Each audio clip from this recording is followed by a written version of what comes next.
aller au Bénin.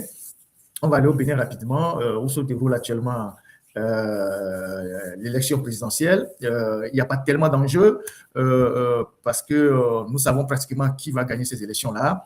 Et nous avons quelques amis au Bénin qui sont autant dans l'observation, qui sont dans le reportage aussi, qui nous ont fait remonter depuis le matin des informations. Parce que la vocation aussi de notre journal, c'est découvrir l'actualité régionale. Il y a de cela quelques 2 ans, on a beaucoup couvert l'élection présidentielle du Sénégal parce que j'ai une équipe au Sénégal. On a couvert les élections du Ghana avec une de nos journalistes qui travaille beaucoup au Ghana. On a couvert les élections de la Côte d'Ivoire. On a fait, je pense, quelques articles en RDC et tout ça. Et aujourd'hui, on parle un peu du Bénin. Où le Bénin qui s'apprête à changer de président. On va faire un tour, après on fera les commentaires. Donc, l'élection présidentielle a commencé ce matin au Bénin. Dans le calme, le matin, très tôt, les gens étaient encore partis à l'église, mais à partir de 9h, 10h, il y a déjà de l'affluence dans les bureaux de vote. Les images que nous avons reçues de part et d'autre, de plusieurs communes qui nous sont parvenues au niveau de notre rédaction. Je salue au passage le frère Dani Aïda qui est sur le terrain là-bas, qui fait de l'observation électorale. Il y a plein de Togolais qui sont là-bas au Bénin, qui font de l'observation pour la CEDEAO, pour la francophonie et tout ça. Il y a même des députés UNIR qui sont là-bas et qui font de l'observation électorale. Et il y en a un qui a parlé en privé en disant mais quand même Talon a fait quand même beaucoup d'efforts. Il ne savait pas que Talon a aussi travaillé. Donc ce député de Fort Gnassingbé, il découvre le Bénin, il se rend compte que Talon a beaucoup travaillé et ça c'est un aveu en privé. Et donc les urnes sont sur la place publique. On n'a pas entendu de bourrage d'urnes. On n'a pas encore vu des militaires qui courent là-bas avec les urnes. On n'a pas entendu qu'un préfet a menacé les délégués de l'opposition dans les bureaux de vote. On n'a pas appris qu'un baron est parti chasser les représentants de l'opposition dans les bureaux de vote. On n'a pas appris qu'un chef canton a bourré les urnes dans sa maison avant de venir les déposer sur la place publique. Les urnes sont parfois sur la place publique, au vu au-dessus de tout le monde. Tout est vraiment, pour le moment, transparent. Et on voit bien la différence entre des gens qui sont civilisés et des gens qui font encore dans une époque assez éloignée quand il s'agit des élections. Donc voilà les gens qui sont sortis, qui sont disciplinés, qui attendent de voter. Je vous passe les images qu'on a reçues depuis le matin à travers certains de nos amis qui sont sur le terrain là-bas, qui nous renvoient des images. Le vote va s'arrêter à 16h. Et comme je le disais tantôt, on connaît pratiquement les résultats. On sait qu'il y a 2 candidats, le candidat Wadani et le second candidat. Et on sait que la balance penche énormément du côté de Romuald Wadani, qui est le successeur désigné par Patrice Talon. Et donc, pour le moment, c'est un vote qui se passe dans le calme. Wadani a voté, Talon aussi a voté. Et lorsque Talon a voté, on lui a posé la question, qu'est-ce qu'il va devenir après? On l'écoute. Et je quitte la charge avec le sentiment d'avoir, dans le meurtre de moi-même, d'avoir amené le pays à faire quelques pas dans tous les domaines. Quelle est votre prochaine destination, Monsieur le Président? La retraite. J'ai besoin de faire autre chose, de m'amuser, de sortir, mais tout en restant un bon citoyen. Et dans la charge qui a été la mienne depuis 10 ans, il est illusoire de penser qu'on peut s'effacer de sorte à ne plus même exister. Ne serait-ce que vous, quand je vous croise dans la rue, vous me direz, Monsieur le Président, dites-moi sur telle chose, qu'est-ce qu'il faut faire, qu'est-ce que vous pensez, qu'on sort. Changer avec vous, sans chercher à influencer ce qui se passe dans le pays, mais je resterai un citoyen. Je resterai un ancien président, je resterai une personnalité sur laquelle il y aura toujours un certain regard. Vous voyez, nos anciens présidents de l'Assemblée nationale, même ne plus que dans la charge, ils sont toujours, surtout dans la communauté africaine, ils ont toujours un rôle de patriarche, de sage, de personnalité communautaire. Et là, je reste dans ce rôle-là. Et donc, on a écouté Patrice Talon s'exprimer largement sur ce qu'il va devenir après. Donc, il dit, je resterai un citoyen, je resterai un ancien président, je serai là pour le pays si les gens ont besoin de moi, de mes conseils, si les gens me sollicitent. Et donc, voilà, les élections dans ce pays frère, le pays de nos cousins, le pays de nos oncles, le pays de nos tantes, le pays de nos mamans, parce que le Togo, le Bénin, c'est comme une chambre-salon. Les choses semblent, pour le moment, se dérouler là-bas de façon très civilisée. On n'a pas encore entendu que des gens se bagarrent dans les bureaux de vote. On n'a pas encore entendu qu'on est venu partager de l'argent aux gens pour bourrer les urnes. On n'a pas encore entendu qu'un militaire est arrivé, un officier supérieur est arrivé avec les fusils pour menacer les gens. Là-bas, les militaires n'ont pas voté 72 heures avant, parce que voter 72 heures avant, comme on le fait chez nous pour les militaires, c'est pour bourrer les urnes en fait. Là-bas, on n'a pas appris que il y a, je ne sais pas, on menace les gens dans les villages et tout ça. Il n'y a absolument rien de ça. Et donc, quoi qu'on puisse dire sur ces élections-là, chacun a son avis, chacun a son commentaire, chacun a son analyse. Une chose est quand même constante, c'est que les Béninois sont en train de voter et ils sont sortis massivement pour voter. Et à partir de maintenant et d'ici quelques jours, le Bénin aura un autre président. Ça, c'est un élément tangible. Le Bénin aura un autre président. Et c'est ça, en réalité, toute la problématique. Toute la problématique, parce que si on suppose que le président sortant, le président Talon, était un problème pour certaines personnes, de par sa personnalité, de par son caractère, de par sa manière de faire, aujourd'hui, il est en train de partir. Il est en train de partir et rien ne prouve que même s'il est derrière, même si on suppose que celui qui est son dauphin est un élément, un de ces éléments, rien ne prouve que celui qui viendra, il fera exactement ce que Talon voudra. Une fois qu'on s'assoit dans le fauteuil présidentiel, on a tout le pouvoir de changer les choses. Il peut mener une rupture totale par rapport à la politique de Talon. Le plus important, c'est que le Bénin aura d'ici quelques semaines un nouveau président et vous ne pouvez pas imaginer le déclic que cela constitue pour le pays. C'est un déclic pour le pays. En fait, le fait pour les populations de se dire nous avons le pouvoir, nous pouvons décider qui va gouverner demain. Nous sommes conscients que celui qui gouverne aujourd'hui, dans 10 ans, il va partir. Un autre viendra avec son caractère, avec ses hommes, avec sa manière de faire, qui sera différent de celui qui part. Peut-être que nous n'aimons pas trop. Donc, ça, c'est déjà un déclic pour le pays. C'est aussi un déclic pour les partenaires. C'est un déclic aussi pour la communauté internationale. Et donc, eux, ils sont en train de réussir cet exploit-là. Et je ne pense pas que on a grand-chose à leur reprocher. Talon, il a fait son temps, il a fait des choses en bien, il a fait des choses moins bien. Ça, c'est le commun des hommes. Il n'a pas fait tout en bien, il a fait beaucoup de choses en bien, il a fait des choses moins bien qu'on lui reproche, notamment sur les questions des libertés, sur les questions du système politique qu'il a verrouillé, je ne sais pas, il y a des gens qui sont en prison, des journalistes, des gens qui sont en exil. Ça, c'est des choses qu'il a fait moins bien que peut-être son successeur va réparer. Je ne vois pas son successeur continuer par traîner les boulets que Patrice Talon va lui laisser. Donc, aujourd'hui, une chose est certaine, les Béninois sont en train de voter et on était ici en 2016 quand Patrice Talon est venu au pouvoir. Nous étions tous là en 2016. Quand Patrice Talon est venu au pouvoir en 2016, personne ne l'attendait, mais c'est lui qui est sorti gagnant et il vient de terminer ses 10 ans et il a démontré qu'en 10 ans, on peut changer le destin d'un peuple. En un temps si court, en 10 ans, on peut changer le destin d'un peuple. Je le dis pour les Togolais, pas pour les Béninois. Je le dis pour les Togolais. On peut tout reprocher à Patrice Talon, on peut lui reprocher des choses. Dieu seul sait qu'on a beaucoup de choses à lui reprocher, mais il y a des choses qu'on ne peut pas lui reprocher, c'est d'avoir mis le Bénin sur des rails.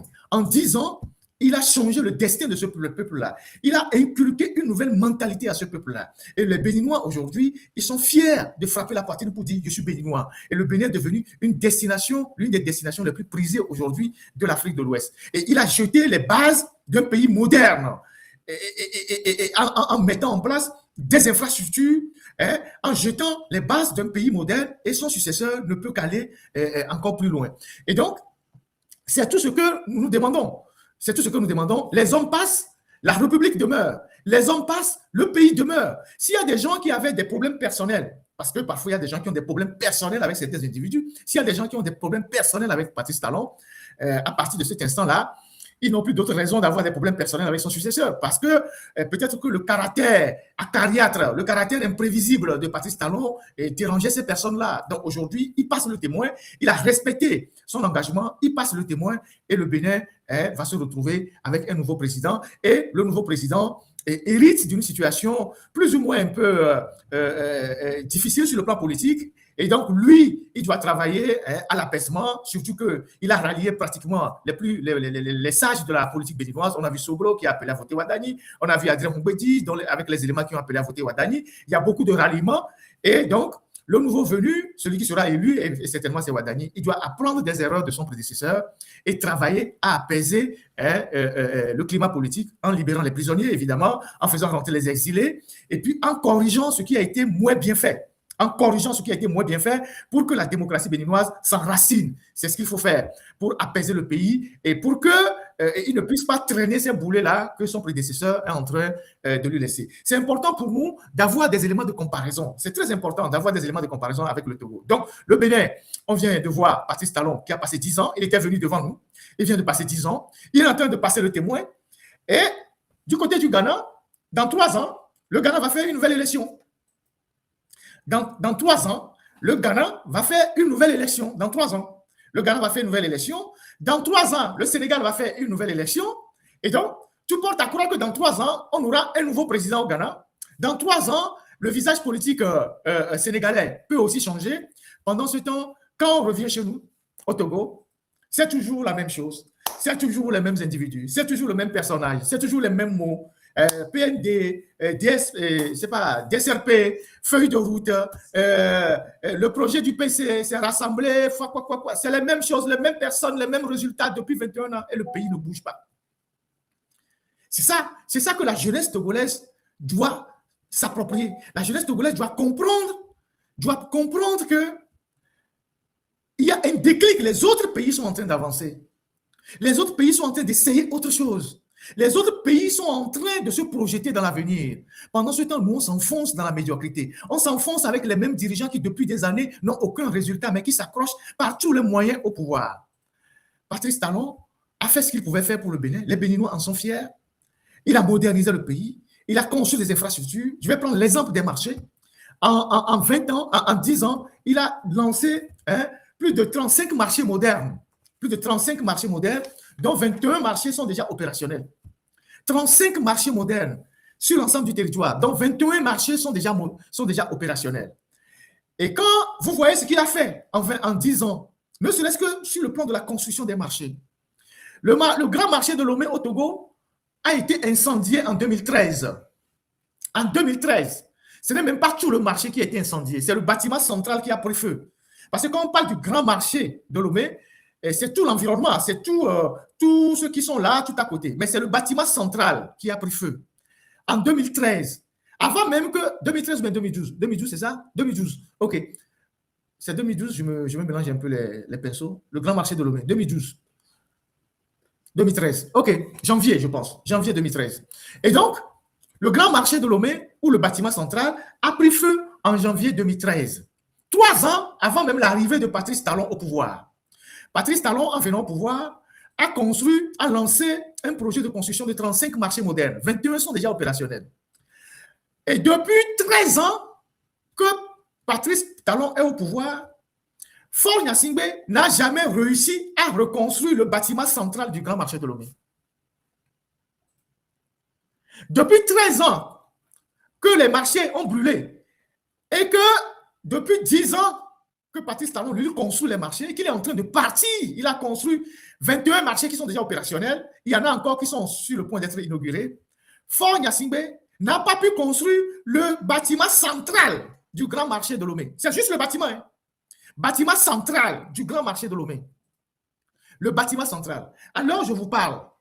Les Guinéens, je parle de la Guinée-Conakry, est en train de s'inspirer de la construction des marchés du Bénin, le modèle de construction des marchés du Bénin, pour les implémenter en Guinée. Parce qu'ils ont compris que la construction des marchés modernes est un levier de développement. C'est un cadre qu'on offre aux opérateurs économiques, nos femmes, nos sœurs, nos opérateurs économiques, pour s'épanouir. Et donc, ils sont en train de s'inspirer de ce que les Béninois sont en train de faire. Ils veulent chercher les financements pour aussi construire des marchés modernes à Conakry et dans les villes de l'intérieur de la Guinée-Conakry. Les Guinéens sont en train de s'inspirer du Bénin. Et nous, en 10 ans, 13 ans que le marché a brûlé, Faure Gnassingbé n'a pas réussi à construire le bâtiment central du grand marché de Lomé. Le bâtiment central du grand marché de Lomé. Le bâtiment central. Quant au marché d'Agoé qui a brûlé depuis 3 ans, ou bientôt, je ne sais pas combien, le terrain est devenu un dépotoir. Le terrain est devenu un dépotoir. Le marché d'Agoé, le terrain est devenu un dépotoir. Les femmes du marché d'Agoé sont sous les trucs de Togo Gré là-bas, à l'heure libre. Et elles font face aux intempéries, à la pluie, au soleil, tous les jours que Dieu fait. Donc, aujourd'hui, on a les éléments de comparaison, de gouvernance des deux pays. On a les éléments de comparaison des deux pays. Et je vous dis qu'à l'heure où je vous parle, il y a plein de députés de l'UNIR qui sont observateurs de la CEDEAO au Bénin. Ils sont en train de se promener. Et certains ont avoué en privé que, vraiment, le gars, il a bossé. Hein. Il y a des députés du UNIR qui sont dans les observateurs de la CEDEAO, certains dans les francophonies. Ils se promènent au Bénin là-bas. Ils ont vu les routes, ils voient tout. Et certains ont avoué que, vraiment, qu'on dit des choses, mais que Talon a travaillé. Ce qu'on attend d'un dirigeant, c'est ça. C'est de prendre le pays à 1.0 et de l'amener à 1.5. Et que quelqu'un le prenne du point 5 pour l'amener au point 10. C'est un travail à la chaîne. Et que quelqu'un d'autre vienne l'amener jusqu'au point 20. C'est ce qu'on attend des dirigeants. On n'attend pas qu'un dirigeant vienne, il trouve le pays au point 0 et il amène à moins 1. Il amène à moins 2. Il amène à moins 3. C'est-à-dire de 0 à moins l'infini. À moins l'infini. Parce qu'un pays, c'est un édifice. Chacun vient mettre sa pierre pour que le pays avance. C'est ça la réalité. Donc, Talon, il a fait son temps, qu'il ait fait bien ou moins bien. Il a fait ce qu'il pouvait faire. Là, il est en train de partir et il passe le flambeau à quelqu'un d'autre qui viendra avec sa personnalité, son caractère, ses hommes, sa manière de faire. Rien ne nous prouve que Ouadani fera pareil que Talon. Ouadani peut arriver, il va surprendre tout le monde. Il va peut-être ouvrir le pays, apaiser la situation politique, libérer les prisonniers, faire rentrer les exilés, tendre la main à tous les Béninois. Lui-même, pendant la campagne, il a dit qu'il y a eu des choses qui n'ont pas été bien faites et que ça mérite d'être corrigé. Il a dit clairement. Il a dit clairement. Donc, c'est ce qu'on attend de tous les pays africains. De donner l'opportunité aux jeunes de rêver, aux jeunes de se dire il y a un avenir qui est radieux. Si nous n'avons pas pu faire des choses aujourd'hui, on peut le faire demain, on peut le faire dans 5 ans, on peut le faire dans 10 ans. Mais ce n'est pas de bloquer l'horizon de la jeunesse avec toujours les mêmes discours, les mêmes comportements, les mêmes manières de faire. Donc, chapeau à tous les amis qui sont au Bénin. Salut à Dan et tous ceux qui sont dans l'observation là-bas. On vous suit pour la fin du vote et puis on verra les résultats, même si les résultats sont connus pratiquement d'avance. Je pense que l'enjeu aujourd'hui, c'est le taux de participation. Et je crois savoir qu'au regard des images qu'on nous envoie, les Béninois, dès qu'ils sont revenus de la messe, beaucoup sont en train de sortir pour aller voter dans le calme. Et les urnes sont même sur la place publique. Si on voit, si la technique peut permettre, on voit là où Ouadani a voté. Si la technique peut projeter l'image, là où Ouadani a voté. Voilà. Là où Romuald Ouadani a voté, c'est sur la place publique. L'urne était sur la place publique, en toute transparence. Voilà, c'est sur la place publique, devant tout le monde. Hein? On sort à Dakavia Darifounou, la Messia m'a bien coumé. La Messia m'a bien coumé. Il y a quelqu'un dans un Blambé. Il faut laisser cette photo-là pendant que je fais le commentaire. Mais Patrice Talon, a fier comme il va pouvoir. 2016, et Patrice Talon va. 2016, et Patrice Talon va. Il y a Messia, oh, Talon. Et pour Beto Dorji, et nous, comme il a été, ouais. Et comme nous, on a mis, voilà, et vous bourrez. Et vous êtes souvent, et tu dois, et domo, et tu asio, et tu sukulo, et tu administration, et tu hôtel, et tu nous, et puis, Fifia, et Blomé, il me pouvoir, il m'a dit troisième mandat. Il a dit plusieurs fois, les gens n'ont pas cru. Et bien, il a décidé de partir. Et puis, Bombé, Fiketien aussi, et Sunene, et puis, à Beto Koetchani, il m'a dit Mawo, et m'a dit non, demain, Kakasoyo, à Beto Koetchani. Donc, nous, on pour l'autre, quand même, Filia. Atati na movi ojamba pour virer nene o prendre gré du nan ko America munya na nu kaka so ino donc egbea e décider be e chan fike wesia e sunenia yo le d'accord akon ko le da ama me fe le ya akoda dada va minya nya pata minya bina e ameke la bidia e koni e noa wadani akon yo le dawan mi po sebe na o gbata na me la file so jare koko akoda o ma so sijo aloko pa daka so sijo amene de tuto mais tu me connais on a opposition me délégué le bureau de vote mais alors bonne opposition me délégué mado et noir bureau de vote au falsifié PVO au bourré uno et on est d'accord et noir o magana mo akoda o ma baku adaka viwa o le hihinu amisa me le kwe amene pepe mo le poso jo o le tuto cli les sadio so jo vro kuma sesere o so lunette noir so donc kuma les tous les sadio le to vont dinamo ao amisa me le d'accord si beleke amole do azanene ye enua adaka viwa o le hihenu suku pa me o le hihenu abisa me le po amele pepe mo le bourré uno amenya no be djumeye no jonali ameko konkumea wa be djumeye enu jonali yo danane ne ba kole e koma nanyo e poma nanyo e wima nanyo amisa me d'accord ameke bidia la nasi novia o la participer quoi amisa bidio ya homi ye na novi da homito o le wo lo be ya o le d'accord le djome ni mi apata mi nya chamina ameke ja bidia mi disivo voix de pepe dia Talon, Egboume, Yebe Sejibe, Yengbeja Naïn Titido, Ejo. Est-ce que les Nébénois, et la tête dans la fibois, et la tête dans les miabois, et la tête dans les miabois, les togois. Donc, son réel, à Messiame, qui est pas mieux, les gens le Bénin, parce que Béninois, Darometois, bien en vioni. Américain, Mini, va, ouais, les Womou, et ouais, les Wo, il y a qui m'a donné, ouais, les Womou, oh, les Wo, Américain, comme Bénou, voilà. ame konku me benu yo le wo.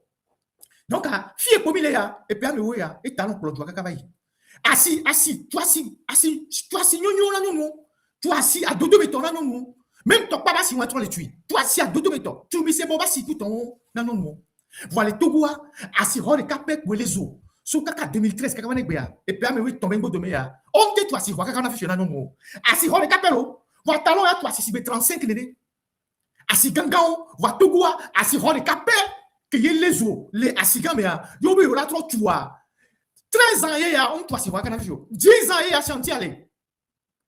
Il y a qualifié chantier. 10 ans, 7 ans, il y a le toit. Si on a des cas, il y a 6 ans. Si on a des cas, il y a des tout depuis très, je ne sais pas combien d'années. Il y a les conteneurs au milieu. À Guadeloupe, il y a les eaux. Et puis, ton bon, il y a le PV, et toi, il faut que tu aies l'état. À Mola, il gazé là, il y a et pas trop de l'état. Donc, il n'y a pas de temps. Il y a les qui sont le Bénin, et puis Tongo de mes filles, Ghana, tu es d'accord. Président, il y a fou. Sénégalais, tu es d'accord, et puis Tongo de mes. Voilà, Togo, il y a quoi? Mais là, on te paie les cas. Alors, trop, les Horeca, mais, bah quoi, mais les cas, et il y a les cas, et nous les cas. Mais, il y a dit, il faut réfléchir, les gars. Et puis, je veux parler à l'élite togolaise. L'élite togolaise.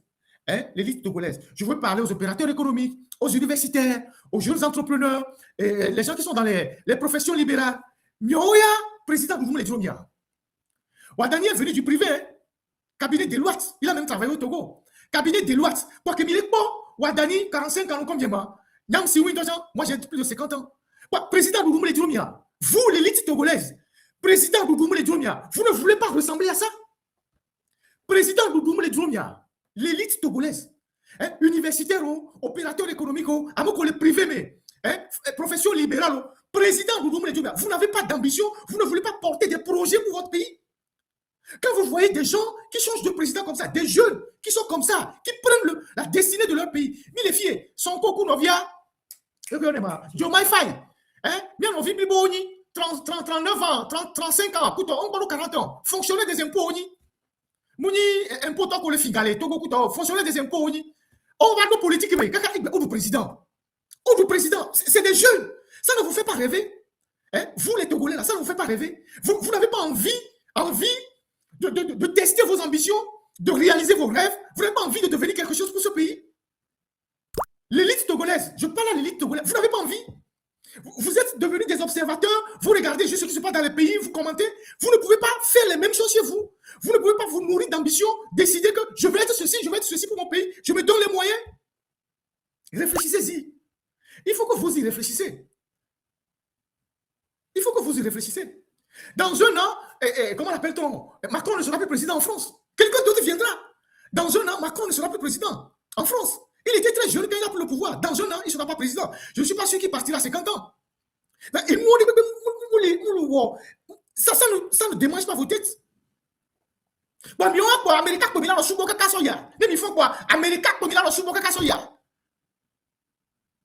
Franchement, il y a quelque chose qui ne va pas.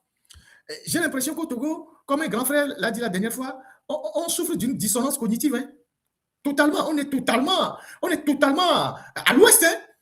On est totalement à l'ouest. Le pays là, il est totalement à l'ouest. Enfin, on revient au Togo. Merci pour la technique.